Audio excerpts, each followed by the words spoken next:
have mattered.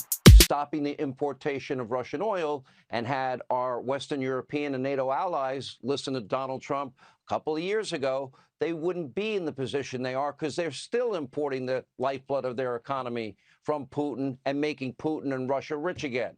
Now, you can thank the Green New Deal climate alarmist cult that Joe Biden answers to for pushing Western European countries right into Putin's arms.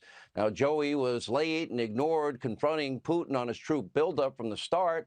So ask yourself, what happens if Beijing starts providing Russia with key military assistance like they're asking for?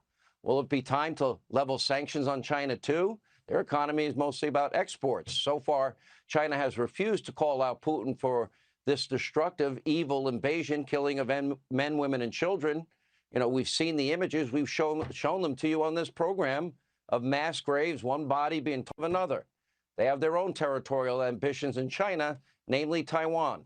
Here to react to that and much more, South Carolina Senator Lindsey Graham. You know, I keep reading that you want the U.S. to put boots on the ground, and you told me, because I do not want that, and I asked you, and I said under no circumstances. Can we get that clear tonight? Yeah, I do not want any American boots on the ground in the Ukraine. I don't want a no-fly zone. But if there's the use of chemical weapons by Putin against the Ukrainian people, I would support a no-fly zone, because that would be breaking every war crime rule in the book. And the ban on chemical weapons would be nothing if we didn't act with a no-fly zone. But right now, no boots on the ground, no-fly zone. China is trying to bail out Putin. If Putin loses, China loses. So to the Biden administration, don't make the same mistake with China you did Russia. If you believe the Chinese are going to help Putin survive by providing military equipment, economic assistance — by the way, they backfilled the credit card problem that happened when MasterCard and Visa pulled out of Russia. China's credit card system took over. Put on the table for China to read the sanctions that will come your way if you help Putin. I will help you as a Republican, Mr. President, President Biden. If you will write down sanctions, secondary sanctions against China, what will happen to the Chinese economy if they bail out this war criminal Putin, I will be your best ally in the United States Senate. Write it down now so China can read it, because nobody believes you unless you write it down. I'm not sure if he remembers your name. Now, we watched large ballistic missiles slam into our base in Iraq, fired by Iran. We got a warning this weekend from China that the worst consequences for any country that supports the Taiwan military.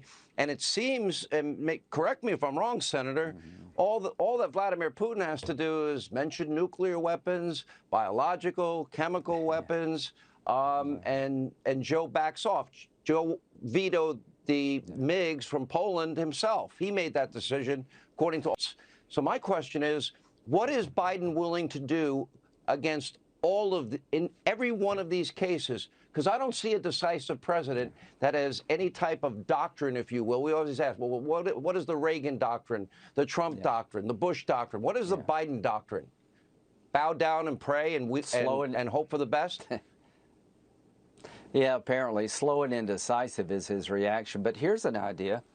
If you believe Zelensky knows what he's doing and the Ukrainian people are heroic in their efforts to protect their country from a Russian invasion, give them what they say they need. I'm not asking for boots on the ground. I'm not asking for a no-fly zone. But I spoke to the Ukrainian ambassador at length today, and here's what she told me. They can fight on the ground. They're holding their own on the ground. They desperately need some help to control their skies. They want the MiG-29s. They believe if they had the MiGs, they could really push back against the air power of Russia. Well, Senator, hang on a second. S-100, 200, and 3. Yeah.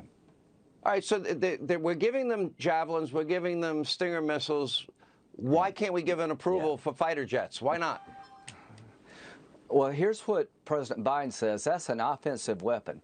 My God. How many Americans are worried about giving the Ukrainians the ability to go on offense? This idea they will take a squadron of MiG-29s and invade Russia, Ukraine would do that, is stupid and crazy, and it's just a reason to deny them the help that they want because Biden's afraid of Putin. Here's what happened. It was okay for Poland to give the MiGs. We were going to greenlight it. I'm confident that the Putin administration, the Putin government called up Biden and said, if you do that, all bets are off, and we folded like a cheap suit. So here's what I want you to understand. What should we do? Help the Ukrainians with a reasonable request. Give them the MiGs, give them air defense capability they don't have, and if you can neutralize or at least level out the air power that Russia has against Ukraine, I think Ukraine can win on the ground. Victory for Ukraine is my message here tonight. Let's help them achieve victory. All right, Senator Lindsey Graham, thank you. We appreciate you being with us. All right, now also developing tonight, the NATO countries